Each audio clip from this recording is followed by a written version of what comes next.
Hello friends, నేను మీ రామకృష్ణ. మనం రోజు లైఫ్కి సంబంధించి, ఫైనాన్స్కి సంబంధించి, డైరెక్ట్ సెల్లింగ్ సంబంధించి చాలా టాపిక్స్ మాట్లాడుకుంటాం కదా. ఈరోజు మనం లైఫ్కి సంబంధించిన ఒక టాపిక్ తోటి ముందుకెళ్దాం.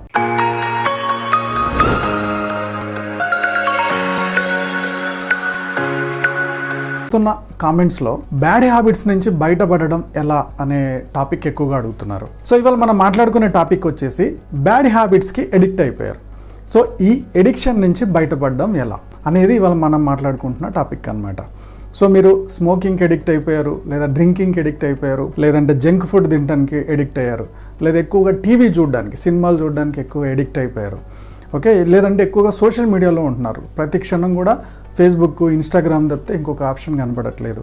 ఇలా ఎడిక్ట్ అయిపోయారు. ఇలాంటి ఎడిక్షన్స్ నుంచి బయటపడడం ఎలా, దీనివల్ల ఫ్యూచర్లో మనకి ఎలాంటి ప్రాబ్లమ్స్ వస్తాయి, దీని నుంచి బయటపడితే మనం సేఫ్గా మన లైఫ్ని ఎలా బ్యాక్ తీసుకోవచ్చు అనేది ఈరోజు మాట్లాడుకోబోయే టాపిక్. సో 8 స్టెప్స్ ద్వారా ఏ ఎడిక్షన్ నుంచి అయినా బయటపడవచ్చు. సో స్టెప్ 1 వచ్చేసి commit to A goal. So first మీరు ఒక గోల్ సెట్ చేసుకోవాలి. ఈ ఎడిక్షన్ నుంచి నేను బయటపడాలి.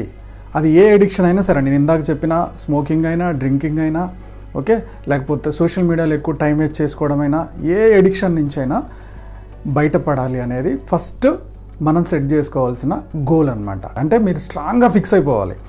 ఎలా అయినా సరే ఈ ప్రాబ్లం నుంచి నేను బయటపడాలి అని మనం నిర్ణయం తీసుకోవాలి. ఎప్పుడైతే స్ట్రాంగ్గా నిర్ణయం తీసుకుంటామో తర్వాత మనం ఏదైనా స్టెప్స్ ఫాలో అవ్వడానికి ఛాన్సెస్ ఉంటుంది. సెకండ్ స్టెప్ వచ్చేసి ఐడెంటిఫై ద ట్రిగ్గర్ పాయింట్స్. ఎగ్జాంపుల్కి మీరు ఆఫీస్ నుంచి ఇంటికి వెళ్తున్నారు. సో ఆఫీస్ నుంచి ఇంటికి వెళ్తుంటే మధ్యలో ఒక సిగరెట్ డబ్బా దగ్గర మీ ఫ్రెండ్ మీకు ఇది అలవాటు చేశాడు. ఆ ఏరియాకి వెళ్ళగానే మీకు స్మోక్ చేయాలనిపిస్తుంది. లేదా పలానా వైన్ షాప్ దగ్గర మీకు ఈ హ్యాబిట్ అలవాటు అయింది. లేదా లంచ్ అయిపోయిన తర్వాత స్మోక్ చేయాలనిపిస్తుంది. సో ఎవరిని చూస్తే, ఏ ఫ్రెండ్ను కలిస్తే మీకు స్మోక్ చేయాలనిపిస్తుంది, ఏ ఫ్రెండ్ను కలిస్తే మీకు డ్రింక్ చేయాలనిపిస్తుంది, ఎలాంటి సిచ్యువేషన్లో మీకు ఆ పని చేయాలనిపిస్తుంది అనేది మీరు ట్రిగ్గర్ పాయింట్ ఐడెంటిఫై చేయాలి. నెక్స్ట్ వన్ వచ్చేసి అండర్స్టాండ్ యువర్ హ్యాబిట్. ఎగ్జాంపుల్కి మీకు డ్రింకింగ్ హ్యాబిట్ ఉంది. సో ఈ డ్రింకింగ్ హ్యాబిట్ వల్ల డ్రింక్ చేసిన తర్వాత మీరు ఎలా బిహేవ్ చేస్తున్నారు, ఇది ఇంకొన్ని సంవత్సరాల తర్వాత ఈ బిహేవియర్ మీకు ఎంత ఇబ్బంది అవుతుంది, ఎంత అన్యాచురల్గా బిహేవ్ చేస్తున్నారు, ఎంతమందిని ఇబ్బంది పెడుతున్నారు, ఇవన్నీ కూడా మీ హ్యాబిట్ వల్ల వస్తున్న ఒక సిచ్యువేషన్ అర్థం చేసుకోవాలి. ఫోర్త్ వన్ వచ్చేసి విజువలైజ్ ద ఎండ్ రిజల్ట్. ఇది చాలా చాలా ఇంపార్టెంట్. ఎగ్జాంపుల్కి మీకు స్మోక్ హ్యాబిట్ ఉంది. బాగా స్మోక్ చేస్తున్నప్పుడు ఆ స్మోక్ లంగ్స్లోకి వెళ్ళిపోతుంది.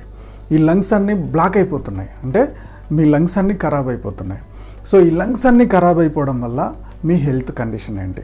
సో మీకు 30 ఇయర్స్కి అలవాటు స్టార్ట్ అయింది, 40-50 ఇయర్స్ వరకు మీరు ఎలాంటి సిచ్యువేషన్లో ఉండబోతున్నారు, దీనివల్ల వచ్చే సైడ్ ఎఫెక్ట్స్ ఏంటి, దీనివల్ల ఫ్యూచర్లో మీకు ఎలాంటి హెల్త్ ఇష్యూస్ రావచ్చు, ఈ హెల్త్ ఇష్యూస్ వల్ల మీకు ఎంత డబ్బులు ఖర్చు కావచ్చు, మీ ఫ్యామిలీ ఎంత సఫర్ అవ్వచ్చు, సడన్గా మీకు ఏమన్నా అయితే మీ ఫ్యామిలీ, మీ పిల్లలు వీళ్ళంతా ఏమైపోవాలి. సో ఇలా ఎండ్ రిజల్ట్ ఆలోచించండి. ఎట్ ద సేమ్ టైం మీరు స్మోక్ చేస్తున్నప్పుడు ఇంట్లో వాళ్ళు, so at the same time smoke చేసే అలవాటు ఉన్నప్పుడు స్మోక్ చేసే వాళ్ళకన్నా కూడా ముఖ్యంగా పక్కన ఉన్న వాళ్ళకి, ఒకవేళ ఇంట్లో ఉన్నట్టయితే ఫ్యామిలీకి దీని సైడ్ ఎఫెక్ట్ ఎంత అవుతుంది, లేదా సొసైటీకి ఎంత సైడ్ ఎఫెక్ట్ అవుతుంది, దీనివల్ల వాళ్ళు పడుతున్న ఇబ్బంది ఏంది. అదే డ్రింక్ హ్యాబిట్ అయితే దీని సైడ్ ఎఫెక్ట్ ఏంది. అదే తాగేసి ఎవరైనా గొడవ చేశారనుకోండి, సో మీరు తాగి ఎక్కడో పడిపోయారు, బాగా గొడవ చేశారు, ఎవరో తీసుకొచ్చి మిమ్మల్ని ఇంటికాడ డ్రాప్ చేశారు. సో చుట్టుపక్కల ప్లాట్స్ వాళ్ళు, ఇల్లు వాళ్ళు మీరు చేస్తున్న బిహేవియర్ చూసి సొసైటీలో మీ పరుగు పోతుంది, మీ ఫ్యామిలీ పరుగు పోతుంది. సో ఇలా ఎండ్ రిజల్ట్ ఆలోచించండి. ఇది ఎక్కువగా కంటిన్యూ అయిపోతుంటే ఎంత ప్రాబ్లం వస్తుందో మీరు ముందే ఒకసారి ప్రశాంతంగా కూర్చొని రిజల్ట్ ఆలోచించాలి. ఈ ఎండ్ రిజల్ట్ మీరు తీసుకున్న గోల్, దీన్ని మానేయాలనే గోల్కి ఎప్పటికప్పుడు మీకు గుర్తు చేస్తుంది. సో ఎండ్ రిజల్ట్ అనేది చాలా ఇంపార్టెంట్. సో నెక్స్ట్ స్టెప్ దీనికి ఏం చేస్తారంటే develop an alternative plan. So ఈ బిహేవియర్ నుంచి బయటపడడానికి 5th స్టెప్లో మీరు ఆల్టర్నేటివ్గా ఒక ప్లాన్ అలవాటు చేసుకోవాలి.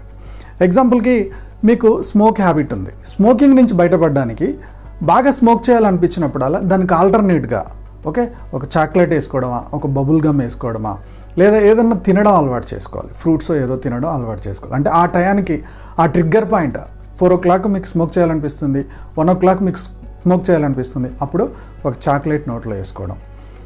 అలాగే ఒకవేళ మీకు డైలీ 7 o'clock 8 o'clock అవ్వగానే డ్రింక్ చేయాలనిపిస్తుంది అనుకో. సో ఈ డ్రింక్ చేయాలనిపించినప్పుడు మీరు ఏదైనా సాఫ్ట్ డ్రింక్ని ఆ వాతావరణం నుంచి బయటపడడానికి, ఒకటేసారి దాన్ని మానేయలేం కాబట్టి నెమ్మదిగా బయటపడడానికి ఏదైనా కూల్ డ్రింకో సాఫ్ట్ డ్రింకో తీసుకుంటారు. దాన్ని ఒక 2 సిప్పులు చేస్తారు. సో నెమ్మదిగా అస్సలు దాని నుంచి దీంట్లోకి షిఫ్ట్ అయిపోతారు. సో ఇలా ఆల్టర్నేట్ ప్లాన్ చేయాలి. సో ఆ నెక్స్ట్ స్టెప్ వచ్చేసి చేంజ్ యువర్ ఎన్విరాన్మెంట్. మీరు మీ వాతావరణాన్ని మార్చాలి. ఎగ్జాంపుల్కి మీకు స్మోకింగ్ హ్యాబిట్ ఏ ఫ్రెండ్ వల్ల అవుతుంది, లేదా మీరు క్యాంటీన్కి వెళ్తే అవుతుంది, లేదా ఒకవేళ వస్తున్నప్పుడు ఒక సిగరెట్ డబ్బాని చూస్తే మీకు స్మోకింగ్ హ్యాబిట్ గుర్తొస్తుంది, స్మోక్ చేయాలనిపిస్తుంది. సో ఆ ఫ్రెండ్ సర్కిల్ని, ఆ రూట్ని మార్చండి. అలాగే డ్రింక్ హ్యాబిట్ కూడా, పలానా ఫ్రెండ్ని కలిస్తే మీకు డ్రింక్ చేయాలనిపిస్తుంది, లేదా పలానా రూట్లో వస్తున్నప్పుడు పలానా వైన్ షాపో రెస్టారెంటో చూస్తుంటే మీకు డ్రింక్ చేయాలనిపిస్తుంది. ఇలాంటప్పుడు ఆ ఫ్రెండ్ని ఎట్ ద సేమ్ టైం ఆ రూటును మార్చండి. మీకు ఏ సిచ్యువేషన్లో ఉంటే డ్రింక్ చేయాలనిపిస్తుందో ఆ సిచ్యువేషన్ నుంచి, ఆ ప్లేస్ నుంచి కొద్దిగా ప్రశాంతంగా ఉండే ప్లేస్కి వెళ్ళిపోవాలి. ఎప్పుడైతే ఇలా మీరు ప్లేస్ని మారుస్తూ ఉంటారో, మీ వాతావరణాన్ని మార్చుకుంటూ పోతారో, ఆటోమేటిక్గా ఆ ఆలోచనని తగ్గించడానికి స్కోప్ ఎక్కువగా ఉంటుంది. ఆ నెక్స్ట్ స్టెప్ వచ్చేసి చేంజ్ యువర్ థాట్ ప్యాటర్న్స్. మీ ఆలోచన విధానాన్ని మార్చుకోవాలి. ఎగ్జాంపుల్కి స్మోకింగ్ చేయాలనిపిస్తుంది, లేదా స్మోకింగ్ వల్ల పలానా ప్రాబ్లం అవుతుందని ఎక్కువగా నెగిటివ్గా ఆలోచించకుండా, అది చేయాలనిపించినప్పుడు మీకు అది గుర్తురానంత బిజీలో పనిలో పడిపోవాలి. ఎగ్జాంపుల్గా మీకు 7 o'clock 8 o'clock డ్రింక్ చేయాలనిపిస్తుంది అనుకుందాం, 9 వరకు లేదా 10 వరకు ఫుల్ బిజీగా పని చేసుకోవాలి. ఇంటికి వచ్చే వరకు బాగా అలసిపోయి ఉంటారు, కొంచెం తింటారు, ఫ్యామిలీతో మాట్లాడతారు, పడుకుంటారు. అలాగే స్మోకింగ్ కూడా, స్మోకింగ్ హ్యాబిట్ కూడా గుర్తురానంత బిజీగా మీరు వర్క్లో పడాలి. సో ఎప్పుడైతే బిజీగా ఉండిపోతారో మీ థాట్ ప్యాటర్న్ మారిపోతుంది. సో ఆ పనిని ఎలా డెవలప్ చేసుకోవాలి, ఏం చేయాలనే ఆలోచనలోకి వెళ్ళిపోతారు. ఈ బిజీలో మీరు ఖచ్చితంగా ఈ ప్రాబ్లం నుంచి బయటపడడానికి స్కోప్ ఎక్కువగా ఉంటుంది. అందుకని ఇవి ఖాళీగా కూర్చుంటే స్మోక్ చేయాలనిపిస్తుంది, డ్రింక్ చేయాలనిపిస్తుంది అన్నప్పుడు మీ థాట్ ప్యాటర్న్, మీ ఆలోచన విధానాన్ని మార్చాలి. ఎప్పుడైతే ఆలోచన విధానం మారుస్తారో ఖచ్చితంగా ఈ ప్రాబ్లం నుంచి బయటపడడానికి స్కోప్ ఉంటుంది. లాస్ట్ స్టెప్ వచ్చేసి be patient and reward yourself. ఇది లైఫ్లో ఎప్పుడు చేసుకుంటూ ఉండాల్సిన పని. మీరు ఒక బిహేవియర్ నుంచి బయటపడేటప్పుడు రోజు 3 సిగరెట్స్ స్మోక్ చేసే మీరు ఇప్పుడు నెమ్మదిగా ఈ ప్రయత్నం చేయడం వల్ల 1 వీక్లోకి వచ్చేవరకు డైలీ 2 స్మోక్ చేస్తున్నారు, 3rd వీక్ వచ్చేవరకు డైలీ 1, 4th వీక్ వచ్చేవరకు నెమ్మదిగా మానేశారు. సో ఫస్ట్ 1 స్మోక్ చేయడం మానేసినప్పుడు, సో ఇది ఫస్ట్ గోల్, అంటే మీ గోల్లో ఫస్ట్ స్టెప్ మీరు సక్సెస్ అయ్యారు. సో మీకు ఇష్టమైన వాళ్ళు ఎవరు, మీ పాపో మీ బాబో. సో ఈ పాపకో బాబుకో మీరు ఒక చిన్న గిఫ్ట్ ఇవ్వండి, వాళ్ళు హ్యాపీగా ఫీల్ అయ్యే చిన్న గిఫ్ట్ ఇవ్వండి. సో దీనివల్ల ఏమవుతుందంటే వాళ్ళు హ్యాపీగా ఫీల్ అవుతున్నారు కదా, ఈ అవార్డు, ఈ రివార్డు మీకు చాలా ఉత్సాహం తీసుకొస్తుంది. ఓకే, నేను గ్రేట్ అని. అలా మీరు ఈ ప్రయత్నంలో చిన్న గ్రోత్ అవుతున్న కొద్దీ, ఓకే నేను పలానా స్టెప్ ముందుకే వచ్చాను, ఇంకో స్టెప్ ముందుకే వచ్చాను అని చెప్పి ఎవ్రీ వీక్ మీరు ఎంత మార్పు చెందుతున్నారు, ఎంత డెవలప్ అవుతున్నారు, దీన్ని మానేయడంలో ఎంత డెవలప్ అవుతున్నారు అనేది ఎప్పుడైతే రీచెక్ చేసుకుంటూ ఉంటారో, ఓకే, సో మీకు మీరు రివార్డ్ ఇచ్చుకుంటూ ఉంటారో, చాలా సింపుల్గా కొన్ని రోజులకే మీరు ఈ ఎడిక్షన్ నుంచి బయటపడతారు.